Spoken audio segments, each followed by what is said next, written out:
Hello there, and welcome to this week's edition of Quiz Boutique, in which I am doing a yearly roundup of my favourite 10 films of 2017.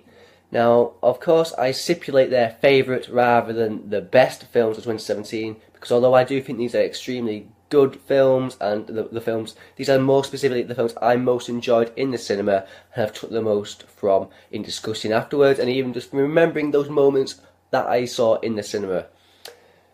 So yes, I'm going to start off this review in saying that first of all, I've seen this year a total of 64 new cinematically released films here in the UK, and that is again, I'm bragging here now, but that is a record for myself, an improvement on the previous 2 or 3 years.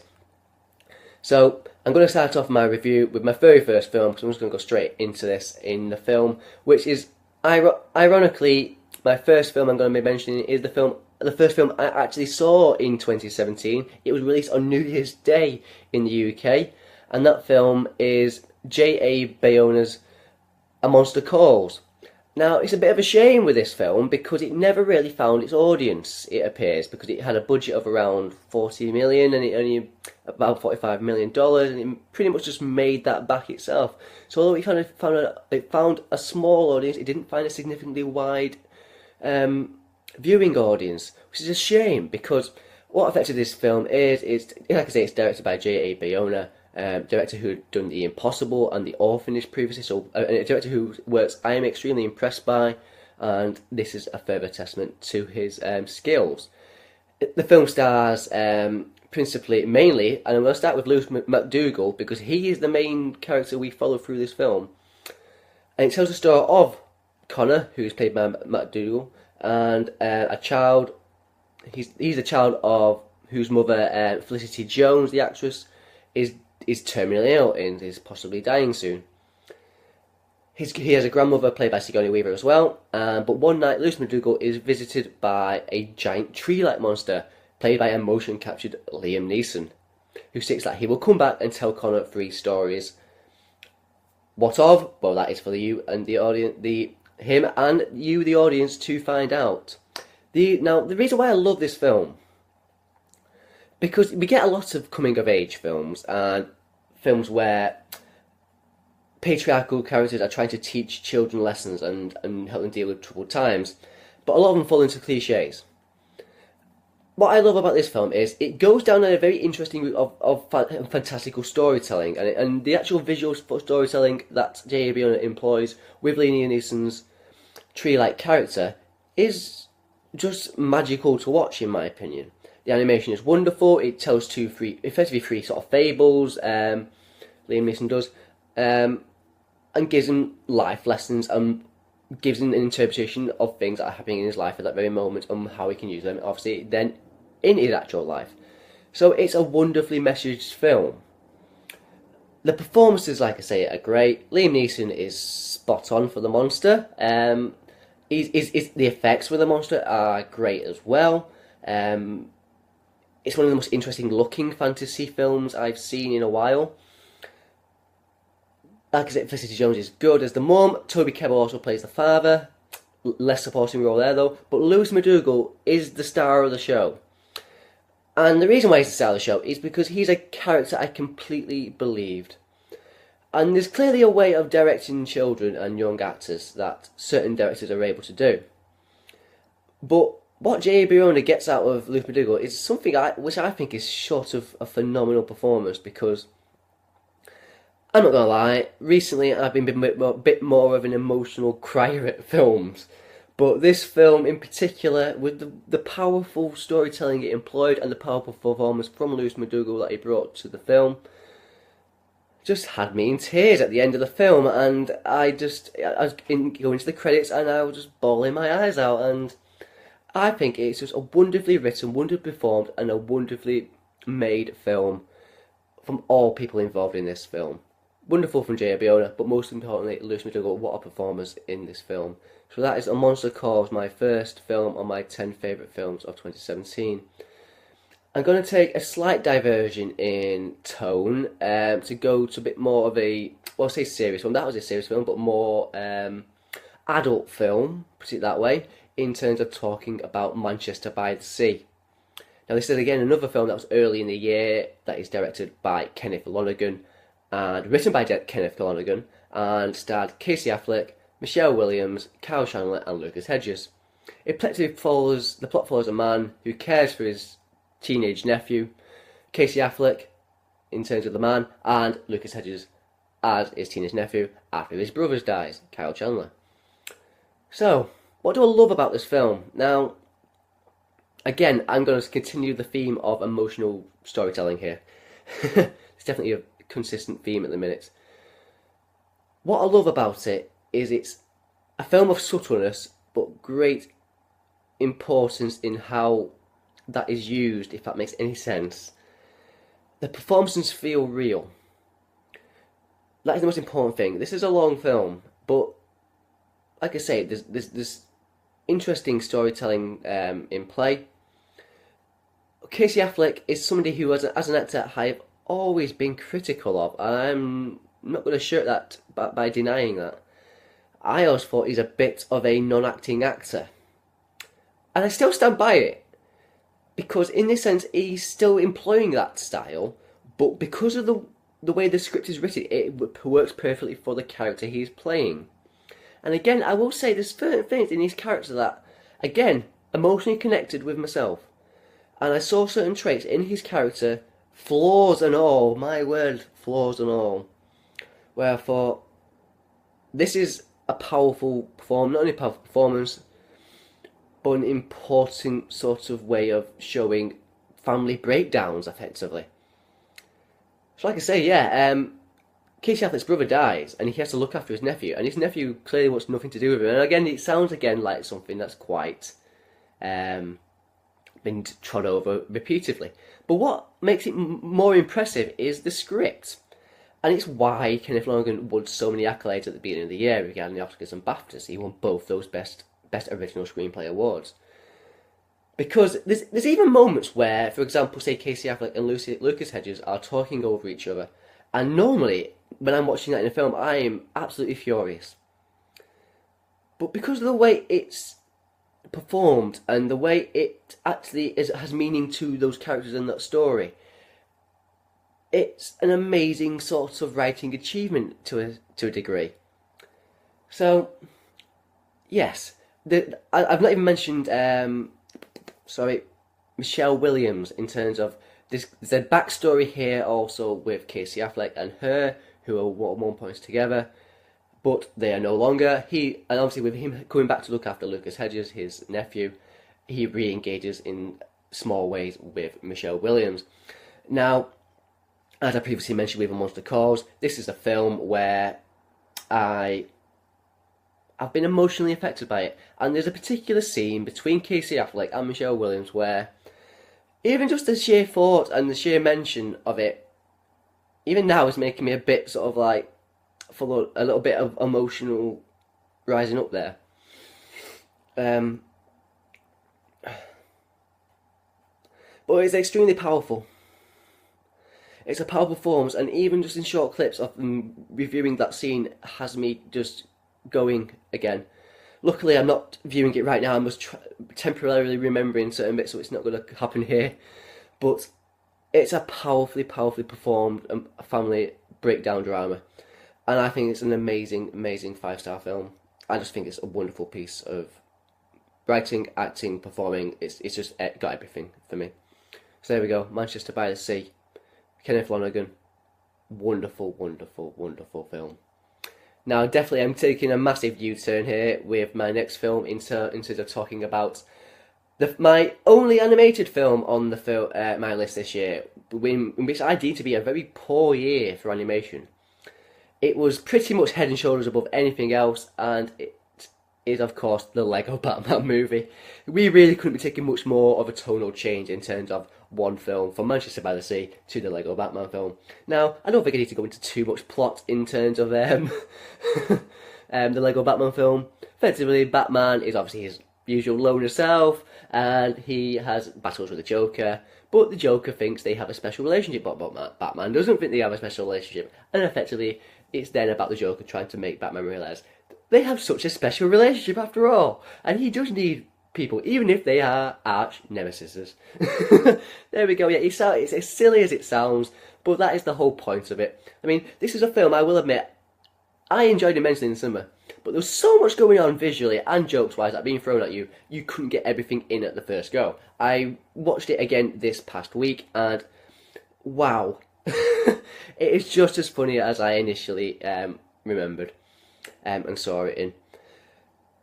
Yes, no doubt, you've got to have a little bit of Batman knowledge to get some of the jokes, and in fact there's certain jokes that even I don't get, and I've watched all the Batman films, but obviously I don't have the comic lore, and I don't have the animated TV series lore. But there's so much going on, you'd be absolutely... really have to be living in an actual Batcave not to have found so much of this film charming, so much of the performance, voice work brilliant, and the actual animated action sequences just hilariously engaged, wonderfully orchestrated, and just visually hilarious and outstanding. I just love the Lego Batman film, and it's still, in comparison to the Lego movie, I still prefer the Lego movie, because it was much more of an emotional character story there a little bit. Not all of it, I know that. But in terms of just jokes per minute, it is pretty much up there this year as the most funny films I've seen. Lego Batman movie, that is correct. One of my 2017 films of the year. Now, I'm going to keep it in the blockbuster sort of area of films. And I'm going to go with War for the Planet of the Apes. Now, nobody is more surprised by this selection than me. I will tell you that. Because I really did enjoy the very first recent reboot of the Planet of the Apes series. It was Rise of the Planet of the Apes, wasn't it? With James Franco and Frida Pinto in it. I thought that was a very, very good film, and it was an interesting film. Now, Rise of the Planet... Dawn of the Planet of the Apes was then the sequel. Now, again, I saw that first sequel, and I thought it was alright. I didn't think it was particularly as impressive. I didn't think it was bad, but I just wasn't quite as bowled over as the first film was, as I was with the first film. So, going into this film, I kind of had maybe more tempered expectations regarding the film. And maybe that's why I've come out with such a highly more positive and critical response to it. But there's certain things in it that I think, again, just almost exemplify how good an actor Andy Serkis is in what he's doing under that motion capture equipment. We follow a character in Caesar who haven't experienced, I won't go into too many spoilers, but who haven't experienced certain events in the second film, has become a bit disillusioned with this world in which humans and apes are having to unsuccessfully exist with each other in this world. He has gone off the edge. Let's put it that way. So this is supposed to be our protagonist. This is our hero. This is our main character who we are supposed to sympathise with. Yet this is a main character who's making decisions, who's emotionally affected by his own character's experiences in the first and second films, and doesn't particularly see a way back at a certain point, and goes, this is now me taking on a personal vendetta while affecting the well-being of other characters and family in the film. So this is a fascinating film for me, because you've really got to not sympathise with him, but understand him. Whether you agree with him, I don't think many of us will. But I thought it was an absolutely wonderful performance by Andy Serkis, and we've got to a point now with the technology and the performance where this is no longer special effects for me. This is an actor, and I was a little bit disappointed. I'm not gonna lie. I had a very slender, slim hope that there'd be a possible nominations regarding him in awards season. But it's not occurred. But I thought we've got to a point now where you forget. You really do. You really, really, really do forget that he is a man in a motion capture suit. And I believe that character wholeheartedly. It's a wonderfully looking film. Again, the atmosphere is great. It's pretty well written. The scenes, there's certain scenes that are spectacular just on an imagery. Wise, I mean, there's particular scenes with like orangutans shooting machine guns, and I don't care how um, against these films you may be. That is an awesome image to a degree. It's a spectacularly looking film. I think it's done a really good job of coming full circle in terms of its story arcing of those characters and actual of the film, and particularly of Caesar. I think it was it's one of the more subversive blockbusters out there, but I think it succeeded hugely in attaining good critical acclaim and still being a spectacular watch through a casual movie-going audience. I think War for the Planet of the Apes, good combination of both. Andy Serkis, top of his game without a doubt. Loved it film, love that film. So my next choice is going to be something again. I'm certainly going to go into more abstract film, possibly here, in the film that is possibly the film that challenged me the most this year in terms of actual, in a screening. So the film in question is the film Colossal. Now, this is probably the least seen film on my list this year, and there seems to be a theme emerging here where I have one film where it's a not really seen film, but it's so sort of bizarre and so challenging as a watch that it becomes a special event sort of film for me. And this is that film. So it's a science fiction black comedy that's directed by a director who I've not heard of or engaged with before, who is called Nacho Vigalondo. And the film stars Anne Hathaway, Jason Sudeikis, Dan Stevens, and Tim Blake Nelson. So that's particularly Anne Hathaway, Jason Sudeikis, well-known cast. And it tells the story of Gloria, played by Anne Hathaway, who's an unemployed young writer, and who was then unwittingly causing a giant monster to wreak havoc halfway across the world, specifically in Seoul, South Korea. Yes. So effectively, this is a really, really bizarre film. So it sets itself up, first of all, she's a troubled individual with effectively demons, with alcohol problems, relationship problems, and she goes back to her hometown to try and almost regroup. She's just recently been fired, I think, as well. So it's her trying to deal with her own sort of demons. And usually that setup alone, you start here and you think, okay, I get it. So she's going to find herself back in her hometown, if you will, and challenge and defeat those demons. Well, there's so much clearly subtext in terms of the actual thing going on here. So while she's in this town, she reconnects with childhood friend Jason Sudeikis, and frequents his bar where he has friends played by Austin Starr and Tim Blake Nelson. They tend to have a quiet time. She just carries on with a bit of demons, and then all of a sudden she notices this monster attack in Seoul, South Korea, and doesn't think anything of it, of course, at first. But then it happens again, and suddenly there's a particular motion that she had been done on a night out at a particular point where this monster is making these motions, and she suddenly puts two and two together that she's somehow controlling this city-destroying monster in Seoul. Now, like I say, it's as bizarre as it sounds.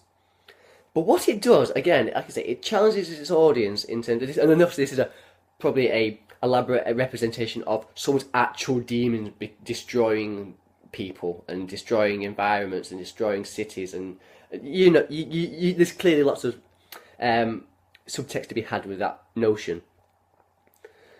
But what it plays with the best, I thought, was that relationship between Jason Sudeikis and Anne Hathaway, particularly the moment where Jason Sudeikis finds out about this and how he deals with it, and how she then deals with him dealing with it. And like I say, this is a challenging film. I'm really finding it hard to talk about it without spoiling certain aspects of it, because you really do have to experience this film straight off the bat. But seek Colossal out. It's really well performed. It's got some interesting ideas. It's certainly offbeat, but not in a way where it's quirky and annoying. It's dark. This is a dark film. I must stress that. It's a dark comedy. So yeah, check out Colossal. I thought it was one of my most fascinating films I've seen in the cinema, and I was quite astounded by it after that screen went black at the end of the film. Some really interesting stuff in this film. Colossal, thank you. There we go. So my next film I'm going to be going into is not many left here, so I'm going to go into what deemed to be the best film at the Oscars this year, and that was Moonlight. So again, I'm going to go into emotional territory again here with this film because it's a film directed by Barry Jenkins and written by Barry Jenkins, and it stars Trevante Rhodes, Andre Holland. Not Andre Holland. Oh, sorry, I've completely forgotten the actors' names. Yeah, I'm sorry, it is Andre Holland. Sorry. So yeah, Trevante Rhodes, Andre Holland, Ashton Sanders, and also has supporting performances by Naomi Harris, I can never say his name, Mahershala Ali, and Janelle Monáe. So effectively, this is the film that presents 3 stages in the life of the main character, played by Trevante Rhodes, Andre Holland, and Ashton Sanders. And it's, like I say, it prevents him in his youth, in his adolescence, and his early adult life. And effectively, it explores, and this is, of course, and I'm going to have to say, in terms to give it a bit more context as well, this is the story of 3 stages in the life of a young black man. And explores the difficulties he faces with sexuality, identity, and racial stuff as well. But more importantly, the actual things to do with sexuality and identity. And that includes physical and emotional abuse he endures during these 3 periods. Now, a lot of the films I've been mentioning so far are films that I think are spectacular cinematic experiences. There are certain films where I think they transcend the medium itself and go into literal art. And I'm not saying this because it's won all the awards. I said this at the time when I saw it in the cinema. There's certain scenes and there's certain moments in the cinema where they are awe-inspiring. They really are. And there's a level of artistic creativity and the way it's then utilised in script and in visual and in no sound, for example. There's a particular scene with no sound that is a phenomenal moment. That, like I say, it transcends the medium of film itself, and I think it becomes an important sort of staple of just pop culture. Not just pop culture, but culture in general. And I think this is an important film. The performances are phenomenal, as I've said. Each stage of the characters, of that main character, and the supporting players in each one, played by Naomi Harris and Mahershala Ali. Every scene is significant. Every moment is significant. Every piece of dialogue is significant. Everything in this film is significant. Nothing is wasted. The music is so delicate but wonderful.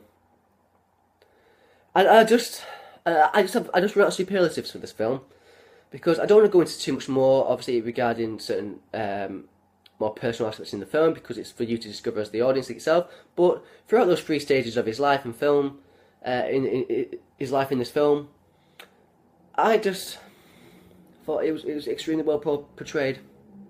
And I'm getting a little, there's a little bit of emotion there, but I'm going to hold that off a bit, I think. So yeah, Moonlight, I'm not going to go into it too much because it's probably had a lot of talk about this year from a lot of other sources. So Moonlight, Barry Jenkins, you could be quite an auteur. This is the first film I was aware of you. I hope you make more films very soon, because if this is my entry into, wow, we've got some possible future great films to come from you. So yeah, Moonlight, without a doubt, one of the best films of 2017 that I saw here in the UK. Now, next film. Now, I think I've only got, how many films have I got left now? I've got 1, 2, 3 films left. Have I got 3 films left? No, I've got 4 films left, haven't I? So my 4th film is from Jordan Peele, director Jordan Peele, and that film is Get Out. Now, this was an interesting film, let's say that. So effectively, Get Out is the story of a character played by Daniel Kaluuya, who goes to visit his Daniel Kaluuya, who's black. He goes to visit his white girlfriend Alison Williams' parents, played by Bradley Whitford and Catherine Keener. Effectively, just their first meeting, effectively as a couple, effectively. So this is a film that it's been described as a psychological horror, but there's so many different aspects to this film that go beyond that as well. It is certainly a psychological horror. There are certainly really horrific and well played moments to that degree. But there's elements of comedy which would not be a surprise to a Jordan Peele audience, being him of Key and Peele, of course. And, well, those moments are laugh-out-loud moments. There's obviously satirical racial commentary as well in play regarding the introduction of a black boyfriend to a rather middle-class white family. And it's interesting, the perception and the ideas it plays with, because it doesn't play with the film the way you think it's going to play generally. So again, it subverts the audience's expectations, which seems to be a theme recurring this year with certain films, and that will be evident in definitely one of my last 3 films. So this is a film that really did have me in the audience sort of unsure of what was about to happen in this film. I think it's a really well stylized psychological horror, like it was described. I think it's funny. I think it was laugh out loud funny. There were moments that made me. There was moments in the cinema where I literally leaned back in my seat and went, oh, for your expectation of what you think is about to happen, but does it happen? I'm going to leave that for you to figure out as a viewer. So there we go. This was probably my horror entry, although it's not an out-and-out horror. It's got so many different aspects to the film. So this is probably the most horrific and most sort of genre-mashing film in my list this year. But I thought Get Out was extremely entertaining, but in a disturbing way, of course.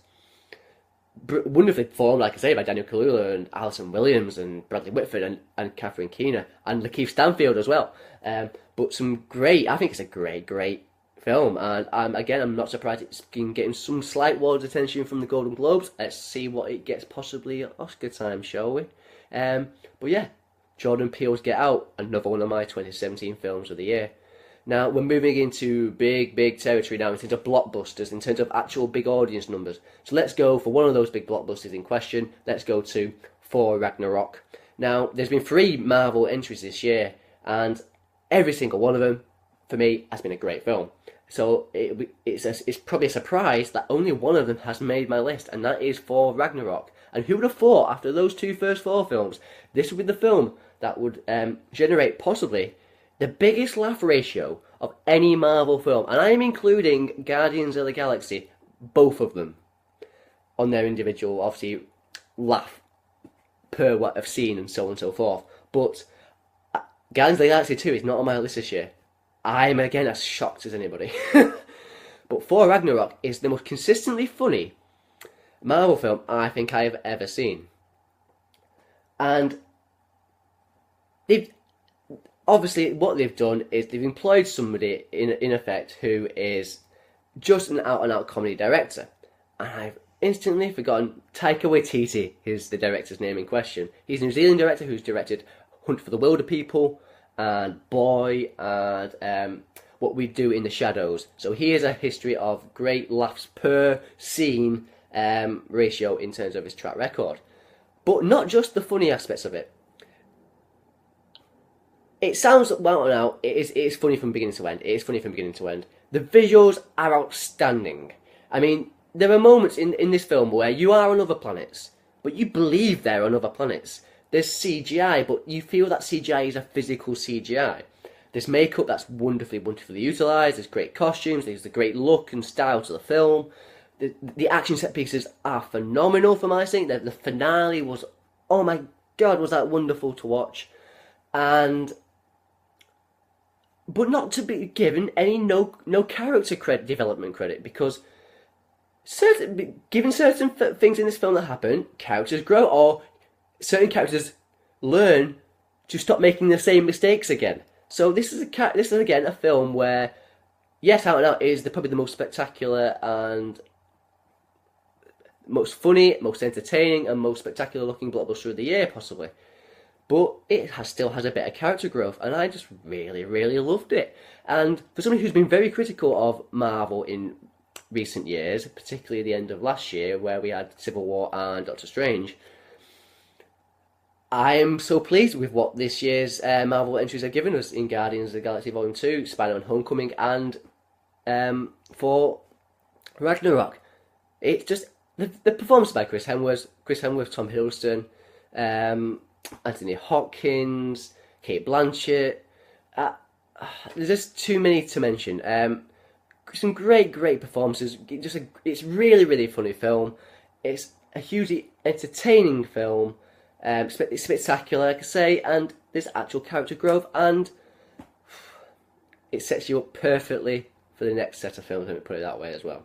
So there we go, for Ragnarok, another one of my films on this year's list. Now I'm going to go into Star Wars The Last Jedi, and I'm not going to go in as much detail as I possibly have done with some of the other films here, but I'm just going to give you basics reasons why Star Wars The Last Jedi has made it onto my list. Again, this is a film that's challenged the audience. It's challenged your preconceptions of what a Star Wars film should be. There are characters in this film, Star Wars The Last Jedi, where you go into this film probably expected certain things to be answered. Rian Johnson, the director, who also wrote this film, decides, you know what, those things that you thought were important, they're not. And I can see exactly why there's been a lot of fan ire towards the film because of that. But for me, as a cinema audience and a film fan, I love to be subverted. I love to be challenged. And not only did this film challenge preconceptions of what a Star Wars film should be, it kind of challenges what a hero and villain film should be. So, effectively set up at the beginning of this film, of course, with Rey going to see Luke Skywalker to possibly be trained. And, well, does it quite pan out like that? I don't think it does it? We're giving certain characters, like Luke Skywalker, interesting further backstories, obviously what has happened in between Jedi and now. And I think, in terms of actual accuracy of looking at a character, I think there was certainly this possibility for him. A lot of fans have not agreed with that, but I think it's a completely there's logic to the writing in this character. I think it was extremely well performed. I think, again, there were spectacular moments. There's heartwarming moments in this film. The opening space battle was fantastically visual. The finale was, oh my word, that was exceptional. And again, the performances of all the cast are pretty much great. And although I previously possibly said that pretty much no scene is wasted, I've heard some reviews where people have said they were bored through this film. At no point was I bored, particularly. There's been a few sort of references to the casino thing in the middle of the film where they said they could have done without it. To a degree, maybe, but certain themes are set up there, and certain ideas and certain things are discussed that I think are then relevant to the end of the film, and therefore end up warranting those moments in the middle of the film with those scenes. So, I thought Star Wars The Last Jedi is not only a great visual treat and a great blockbuster film, I thought it was a great Star Wars film. And I was, after my skepticism originally of Force Awakens, having rewatched it, I did really enjoy it again. But I personally think this is a step up. This is a win for writers. This is a win for character-driven stories. This is a narrative trajectory that is determined by character development and not by them going back. We've got to get from this point A to point B to point C or whatever, and so on and so forth. This is somebody who's exploring people and exploring characters. I'm not going into too much of the story because I've done it already in my other individual Star Wars The Last Jedi review. Check it out. But I thought it was a wonderful film. And I'd love to have the debate with people about it because it's such a divisive film. So there we go. Star Wars The Last Jedi. Certainly one of my favourite films of 2017. My final film on this list is going to be the film that possibly could be winning, or certainly going to be a front runner for the Oscars this year. The film is Christopher Nolan's Dunkirk. Now, of course, just by the name alone, we know surely what this film is going to be if you know anything of history. Dunkirk is obviously the battle in, not battle even, effectively about trying to attempt a mass evacuation of troops from a Dunkirk beach in France. So, what is there to be said about this film? I just think it's possibly one of the what's the best way of putting it? I honestly think it might be one of the most accurate portrayals of war in a film I've ever seen. And that is saying something, because I initially came out the film going, I don't think it's the best war film I've ever seen at that initial shock moment, but I definitely thought it was an absolute cinematic spectacle must-see. But I've seen it again since, and I'm reversing my slight apprehension towards this film, because there's some things, particularly in cinema, that were so phenomenally, phenomenally powerful. I'm trying to find it. Phenomenally. I apologise about this. I'm losing it just right at the end when I'm nearly finished. I'm trying to think of the best word. Not powerful. I'm trying to think of the best words here. But let's go into something else, shall we? So we effectively follow slight different groups of people. So we have the troops on the beach. We have fighter pilots. We then have an individual ocean captain going to try and retrieve people from the beach in part of this fleet. This almost sort of public fleet, effectively, of boats and ships. So we get different aspects of different time periods within a certain time. Not all happening at the same time, but we get different sort of within the sort of say 48 hours or something like that. I think it's a really well done idea. The visual, the way it looks is phenomenal. What is most powerful about the film is those moments of deafening silence. And there's moments of deafening silence where you see characters reacting to something. You see those characters reacting to something which you have yet to see yourself. And there's been no more powerful image, I think, of not seeing something being so powerful. The sound of the film, the sound of the gunshot, the lack of sound, the sound of jet engines during the silence, the sound of bombs being dropped. The sound is amazing. The visual is amazing. The visuals are amazing. The performances are great of a largely unknown cast, or there was a few thrown in of Cillian Murphy, Tom Hardy. Oh, God damn it, I've forgotten the guy from Bridge of Spies. I do apologise. But yeah, and Kenneth Branagh as well. So there's a few sort of spotted in terms of established actors who are understated and great, really great performance. This is an important film. I think it's one of the best films to display, like I say, that particular moment in history. I think it did it perfectly. I think it was an emotional film. It left me in the cinema sort of not really knowing what to say at the final closing credits and screen. And I just really, really thought it was a fantastic film. And I think Nolan might be now due, considering all the work he's done, he might be due his best film and maybe best director accolades at those diminutive Oscars. So there we go. Dunkirk is my final film in my list of 2017 favourite films of the year. There we go. I hope you have stuck in for the 40 minutes or so that I have done my review. I will be listing them at timed periods each film in my review text. So I have nothing more to say other than I thank you ever so much if you have been watching this video. I thank anybody who has discussed these films with me and also been to see them with me, because their input is always extremely valuable, and we do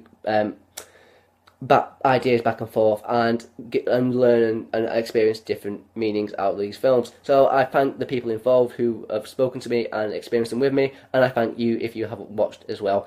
Please do subscribe to me. I will be looking to trying to get on this more, and I hope you do subscribe to Crazy Critique. Thank you very much for watching, and here's to a wonderful year in 2018 of new film adventures. Thank you very much for watching, and goodbye.